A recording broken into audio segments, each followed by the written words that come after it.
Në episodin e sotëm të nderuar miq, kam kënaqësinë të trajtoj një temë që po ndryshon jetën e personave me aftësi të kufizuara dhe po plotëson kërkesat e tyre të përditshme. Pra do të flasim për teknologjinë asistive për këtë komunitet,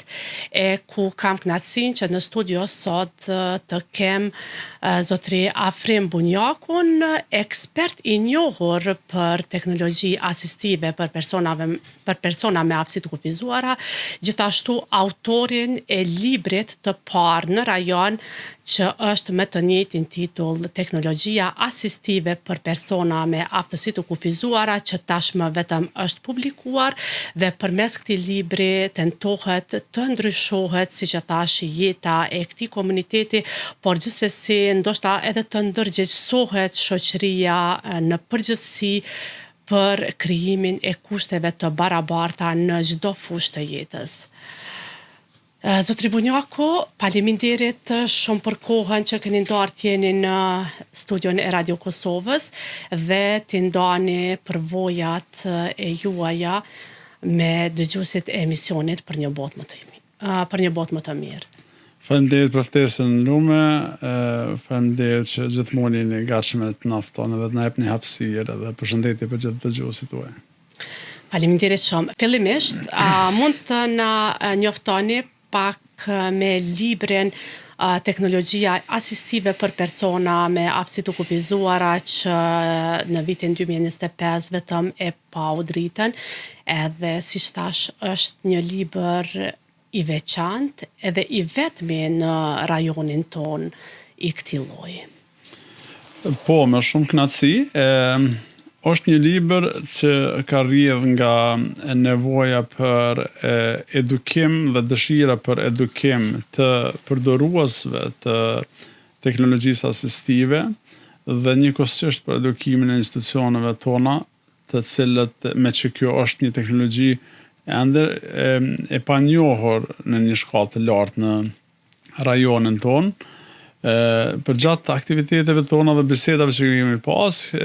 kemi has në shumë kësi mangësi informatash dhe e pas të rrugës që mënyra më mirë se si të edukojmë apo si të ndikojmë që njohëria për teknologjinë asistive të arrihet është përmes shkrimit të një libri të cilën mund ta ndajmë në shumë formate,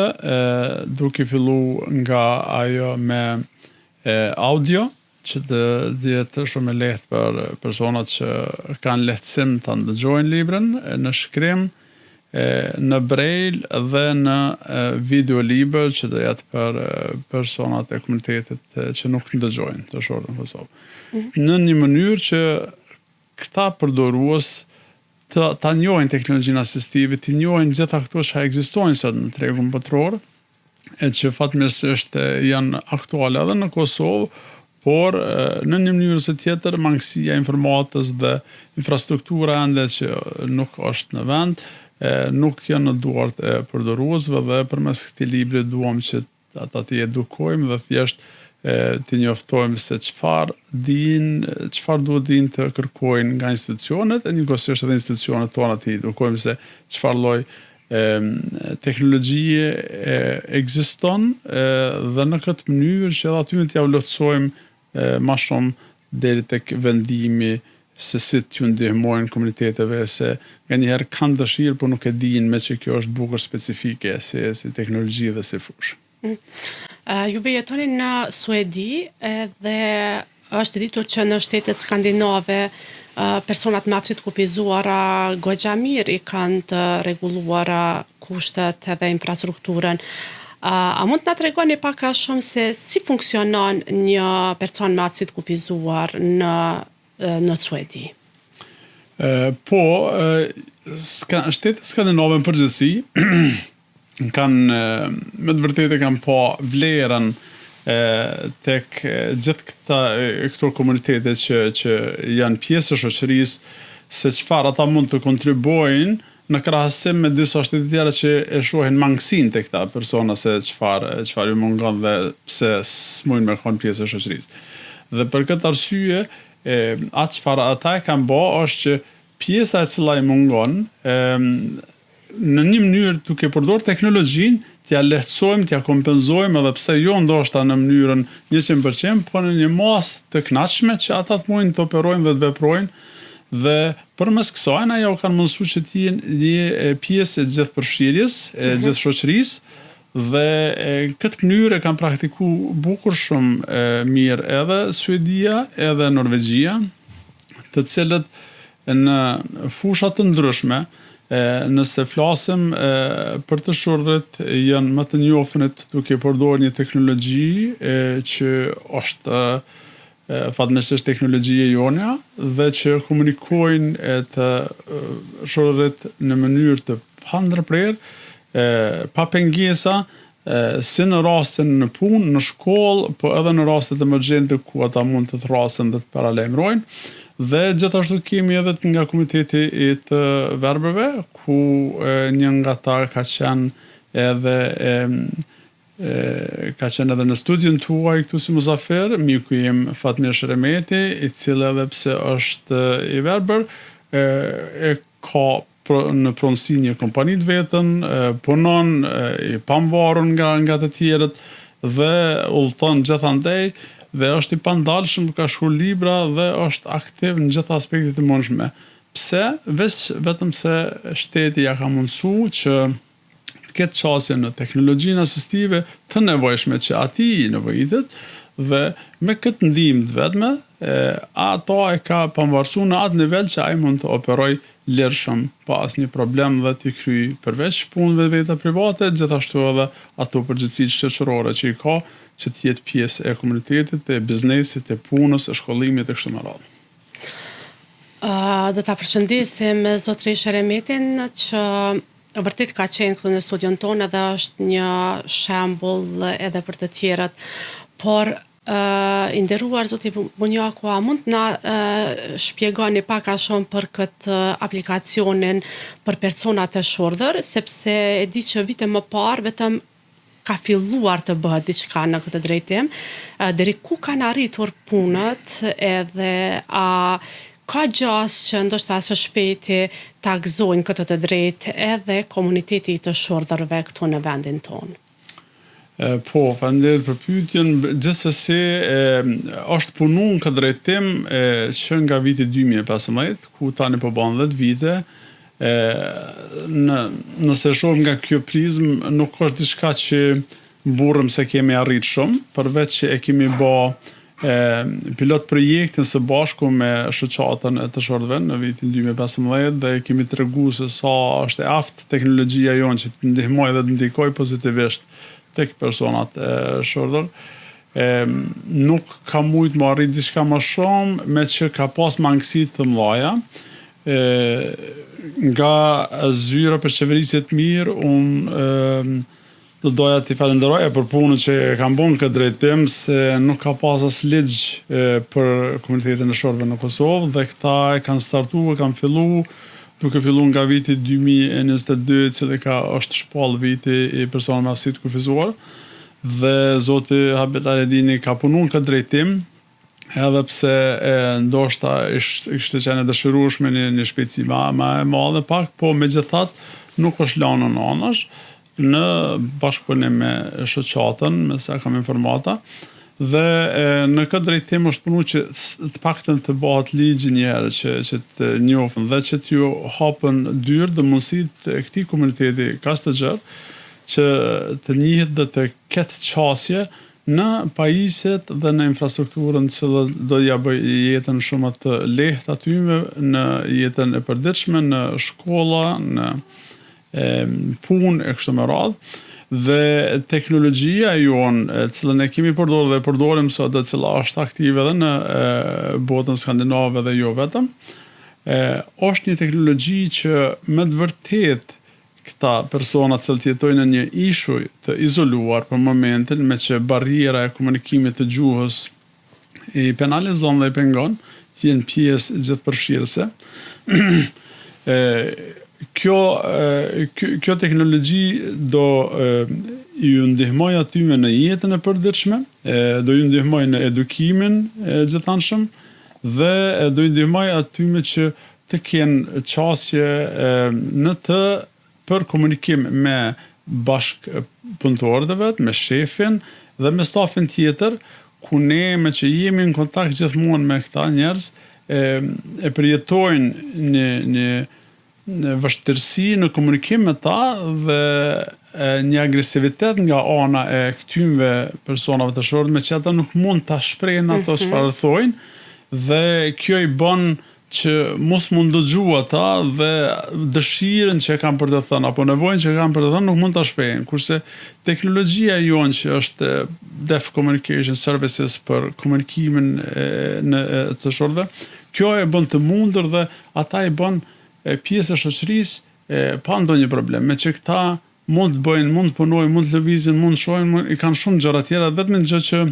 ju mungon është komunikimi dhe nëse ne ja ofrojmë komunikimin përmes teknologjisë, atëherë këta janë në një mënyrë të pamvarur dhe kjo është çfarë dëshirojmë na, që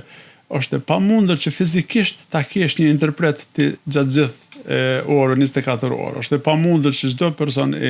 short ta ketë një interpret në vete 24 orë. Mirë po, është e mundur që përmes teknologjisë sonë ta ketë 24 orë një interpret, me që ai kur ka nevojë të ketë interpretim, thjesht e shtyp një buton dhe lidhet me interpretin direkt dhe bën thirrjen aty ku ka nevojë dhe kjo është ajo çfarë po dojmë na, që t'i pamarrsojmë duke ja ofruar teknologjinë e fundit për komunikim. Pa e larguar fokusin nga libri, tani do të kalojmë edhe tek një çështje tjetër, edhe tek një shërbim tjetër që synoni t'u ofroni personave të verbër dhe atyre me shikim të dëmtuar. Flasim për teknologjinë apo për sintezën vokale, më falni, që jo rrallëherë unë e them që mbase të gjitha gjuhët e botës funksionojnë me sintezën vokale për persona të verbër, vetëm gjuhës shqipe i ka munguar një shërbim i tillë. Këtë tashmë vetëm keni filluar dhe keni nënshkruar marrëveshjet me qeverinë e vendit tonë apo konkretisht me Ministrinë e Arsimit. A mund na tregoni pak a shumë se si do të shkojnë punët, ndoshta kur pritet parafërkësisht që edhe të verbrit e shqiptar ta gëzojnë një të drejtë të tillë, duke përdorur sintezën vokale në pajisjet, po mendoj në çdo pajisje që i nevojitet. Po jemi me të vërtet mirënjohës dhe falendërues të është një përgjegjësi e madhe, cilën ne e kemi marrë, e kemi pranuar me shumë dëshirë që si detyrë ndaj shtetit, respektivisht Ministrisë të Arsimit, përmes një tenderi, kemi marrë obligim që ta krijojmë sintezën vokale shqipe. Për ata njerëzit që nuk janë të fushës, unë mundohem ta shpjegoj që me mësu kompjuterin me fol shqip, apo me mësu telefonin me fol shqip, e cila fatkeqësisht është një mungesë, ka qenë një mungesë dhe ende është, me që gjuha shqipe është gjuhë shumë e vogël në aspektin e folësve shqipfolëve. Dhe për këtë arsye kompanitë e mëdha gjigante nuk kanë shprehur asnjëherë interes që të punojnë në atë drejtim që ta kenë një gjuhë si e jonja në këtë format të cilën neve do mund ta përdorishim lirshëm në këta sisteme ku ne po duam të kemi.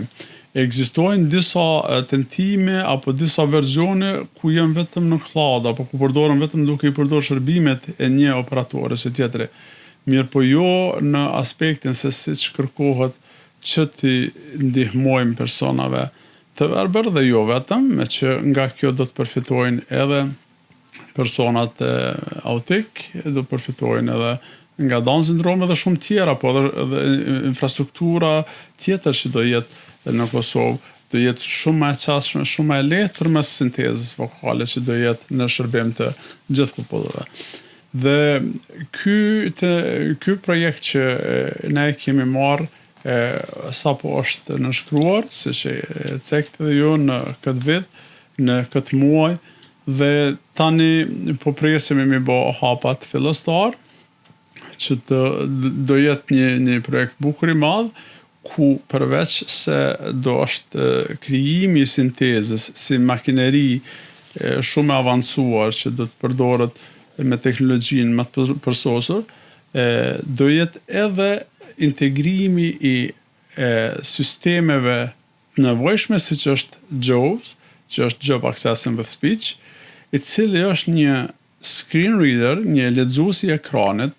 dhe ja mundson që tekstin cilën e gjen në ekranin e kompjuterit t'ja dërgoj kësaj makines të sintezës vokale dhe nga teksti ta formoj atë shprehjen në zë dhe në këtë mënyrë t'ja mundsoj një personit përdoruesit të verbër që ta ndëgjoj gjithë atë çfarë ekziston në një ekran, në qoftë është libër apo tekst i thjeshtë apo diçka. Dhe njëkohësisht është në shërbim të atyme me low vision, që e kanë vizion më të dobët shqetësimit, ku përmes sistemi tjetër që quhet zoom text, i cili ja mundson zmadhimin, magnifikimin e ekranit, gjithashtu do jetë në shërbim të leximit në gjuhën shqipe atë çfarë gjen edhe në zoom text. Kështu që është një kombinim i disa softvereve me makinën e sintezës dhe po besojmë që përmes këtij kombinimi do e lehtësojmë punën shumë të gjithë këtyre personave, përdoruesve, dhe kjo nuk është thjesht vetëm një sistem që të quhet sistem, është një mundësi e jetës, është një mundësi e edukimit, është një mundësi për të jetuar, të punuar, dhe mund kujtohet lume kur takimin tonë të parë që ishte para disa vite që tek se është dash gjithmonë një familjar i yt, respektive nana që ta lexon ty një libër gjatë studimeve tua, që tjetë ato pranë teje dhe që të ndihmoj, dhe na këtë e kemi bartë me vete gjatë gjithë kohës, çfarë mund të bëjmë që mos të përjetojnë tjertë vështirësinë që lumja ka përjetu, edhe pse ti ke arrit suksese, po ka shumë që dëshpërohen dhe ndoshta mangësi të familjarëve apo gatishmërisë apo mundësive tjera ata dëshpërohen. Dhe ne kemi dashur që ta bëjmë një zgjidhje, ta gjejmë një zgjidhje që studentët e ardhshëm mos ta përjetojnë këtë vështirësi, por ta përdoren teknologjinë asistive që këta të ju lexohet çdo libër, çdo detyrë, çdo gjë që ka të bëjë në aspektin digital dhe mos të jenë të varur nga personi i tretë. Kjo ka qenë qëllimi jon dhe urojmë që të arrijmë këtë qëllim që t'ja mundsojmë gjithë personave tjerë në jetën e përditshme, në shkollë dhe në punë që ta përdorin këtë teknologji në gjuhën shqipe. Tani nënshkrimet u bën edhe kjo është një lajm i mirë, por gjithmonë njerëz të kërkues, edhe unë do të kërkoj më tepër informacion. A pritet që së shpejti ta gëzojmë këtë të drejtë, domethënë përdorimin e sintezës vokale? Po, kjo është një punë fatkeqësisht jo shpejt, na merr kohë, mirë po qëllimi jonë është ta përfundojmë sa më shpejt që është e mundur. Sipas kontratës i kemi shumë se një vit, mirë po qëllimi i mbrëmshëm është që ta sjellim ta përfundojmë brenda viti. Tani pa dhënë ndonjë fjalë apo ndonjë premtim, jemi gjithmonë të përgatitur dhe në mundim e sipër që ta përfundojmë brenda vitit të ardhshëm 2026, mirë po duke rezervuar drejtën që me që në teknologji nganjëherë din një gjë e vogël edhe më të marrë shumë kohë, që të kemi, po brenda kontratës gjithsesi edhe urojmë që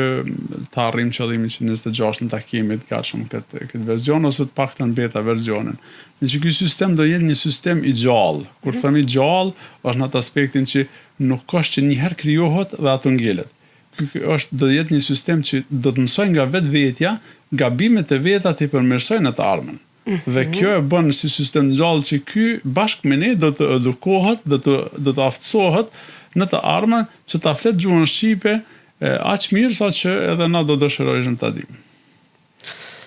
Lajmi bukur, ju lumt, faleminderit shumë për kontributin edhe për angazhimin,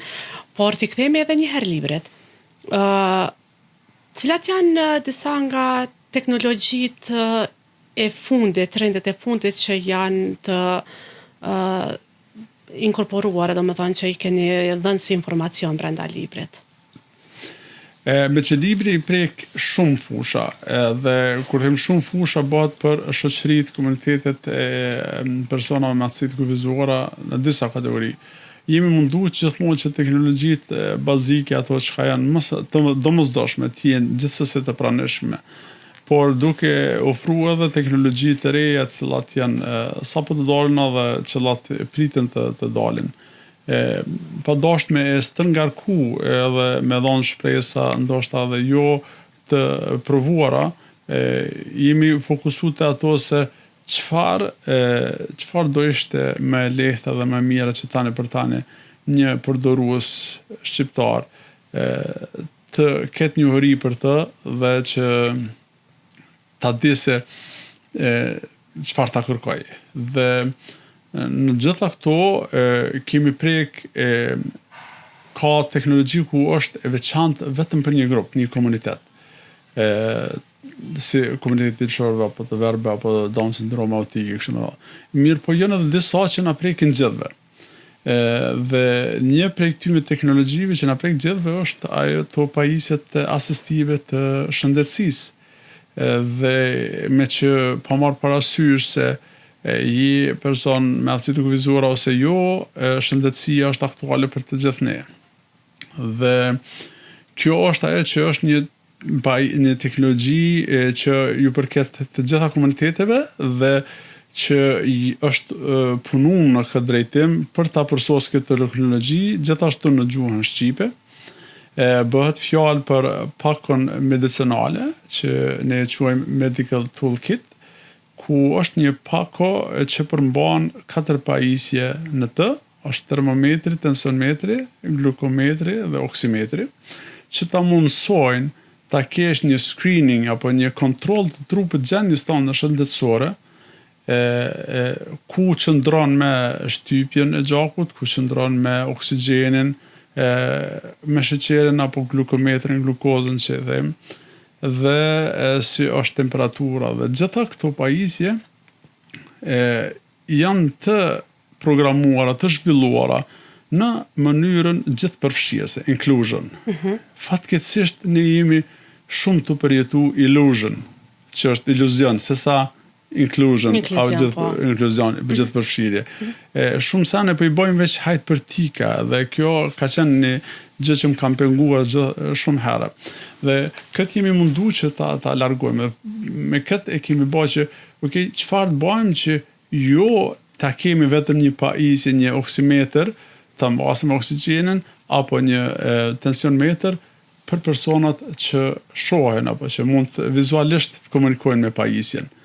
Dhe kjo na ka bërë që ta kthejmë rezultatin e treguar nga kjo pajisje, ta kthejmë në zë. Dhe përmes zërit të informohet përdoruesi se si ishte gjendja e tij, nëse ishte shtypja e gjakut, apo oksigjeni, apo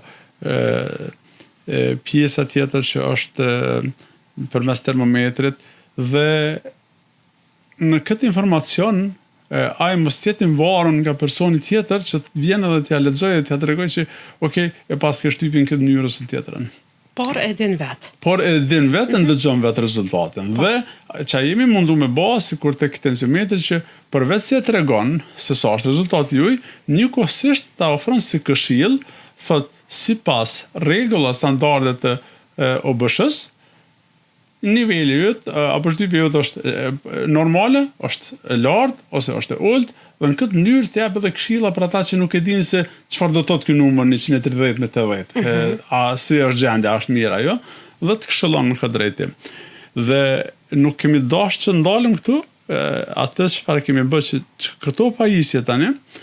të cilat ta tregojnë, po duam që njëkohësisht ta informojnë edhe mjekun ton, i cili është mjeku i familjes apo im, përmes platformës teleshëndeti,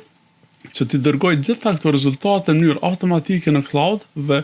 mjeku im do të ketë qasje ta dinë se si është gjendja ime, të ketë qasje që të kthehet 3 muajt e fundit, sa është mesatarja e shtypjes apo e oksigjenit apo e gjakut apo kështu me radhë, dhe në këtë mënyrë ta ketë një pasqyrë gjithmonë më të mirë për shëndetin tim, po edhe në rastet ekstreme kur ka ndonjë alarm, cili shëndeti im s'është i mirë, ati i shkon dhe e alarmon se në mranën sistemit që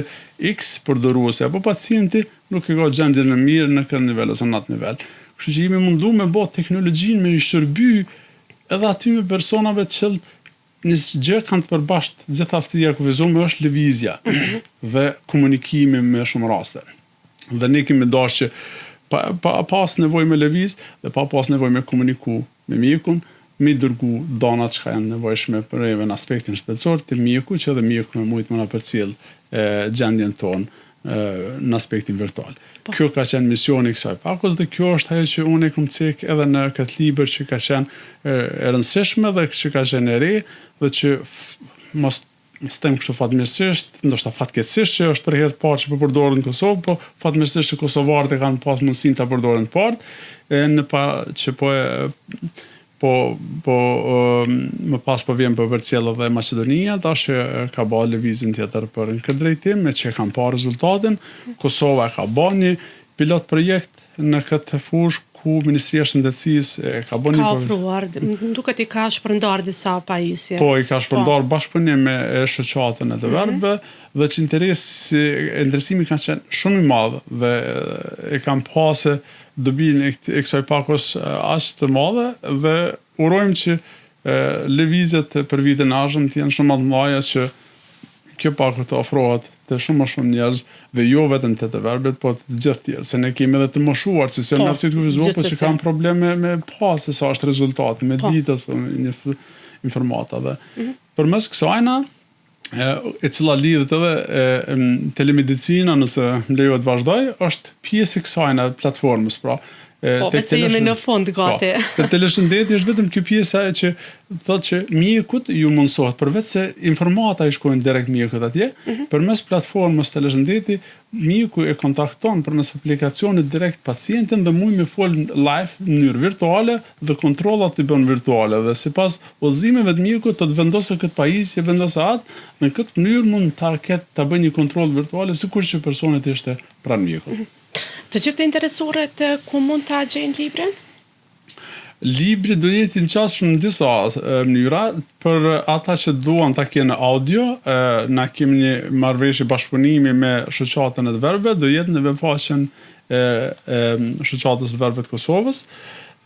Do jetë e ngjashme gjithashtu si kërkesë përmes tymëve dhe në për shumë vende tjera, me që libri s'është qëllimi të jetë komercial, qëllimi jonë është informues dhe ne mundohem gjithmonë që në bashkëpunim me organizata të tjera ta shpërndajmë falas tek gjithë përdoruesit dhe që ata me vetëm qëllim që të informohen sa më shumë rreth teknologjisë asistive. Dhe krejt për fund ju lutem një këshill qoftë për kompanitë, qoftë për shkollat, për familjarët e personave me aftësi të kufizuara, cila do të ishte këshilla juaj? Unë e kam cekë dhe në libër, herojtë e vërtet janë me të vërtet ata që çdo ditë në heshtje luftojnë dhe së ndalen duke kërkuar më shumë, në aspektin se si mund të jetojë në një pavarur dhe si mund të gjejë zgjidhje që të jemi pjesë e kësaj shoqërie. Është një përgjegjësi shumë e madhe e shoqërisë dhe institucioneve që këtë t'ja u mundsojmë gjitha komuniteteve. Aksesueshmëria, qasshmëria në aspektin digital është përgjithësia të gjithëve. Gjithë si familjarë dhe shoqëria mos ndalen duke kërkuar apo duke u edukuar vetveten se ekziston një pajisje, një teknologji software ose hardware, cila do edhe nëse s'ja u plotson, s'ja u zëvendëson atë funksionim që ju mungon 100%, ju ndihmon shumë që ata të jenë funksional dhe që të jenë të gatshëm të jenë pjesë e kësaj shoqërie, pa pengesa apo pa barriera të mëdha. Dhe këshilla jam është që të luftojnë, të punojnë në këtë drejtim që me të vërtet ta ndryshojnë botën e këtyre persona me aftësi të kufizuar, me që këta janë pjesë e jonja dhe jenë shoqëri e jonja dhe ne së bashku përmes kësaj pasqyre i tregojmë edhe shumë tjerëve se kush jemi, duke respektu të gjitha qenjet njerëzore, të gjitha këto që i kemi në mesin tonë, ne tregojmë edhe moralin edhe karakterin, po e tregojmë edhe respektin njerëzor që e kemi ndaj njëri tjetrit. Kështu që një bashkëpunim i mirë mes institucioneve, kompanive dhe familjeve është më së nevojshëm që komunitetit me aftësi kufizuar të gjejnë veten në shoqërinë dhe mos ndihen si të veçantë kurse por si pjesë e rëndësishme e shoqërisë tonë, duke përdorur teknologjinë asistive, këta edhe do kalojnë shumë barriera, kështu që së bashku mund ta bëjmë këtë dhe le ta bëjmë këtë. Zotri Bonjaku, libri juaj, gjithashtu edhe kontributi juaj në fushën e teknologjisë asistive janë një hap i madh drejt një bote më të qasshme dhe më të drejtë. Kështu që më lejoni t'ju falenderoj shumë për kohën dhe për gjitha informacionet që ndat për dëgjuesit e emisionit për një botë më të mirë. Ishte kënaqësi e veçantë me që t'jem këtu në misionin tuaj, ju përgëzoj dhe ju uroj për gjithë këtë kontribut që jeni duke e dhënë për komunitetin dhe edhe në aspektin profesional në përgjithësi dhe vetëm ju uroj sukses edhe në të ardhmen, mos u ndalni të pandalshëm dhe së bashku po besoj që do të kemi shumë gjëra të mira që në të ardhmen do t'i ndajmë edhe me dëgjuesit tuaj.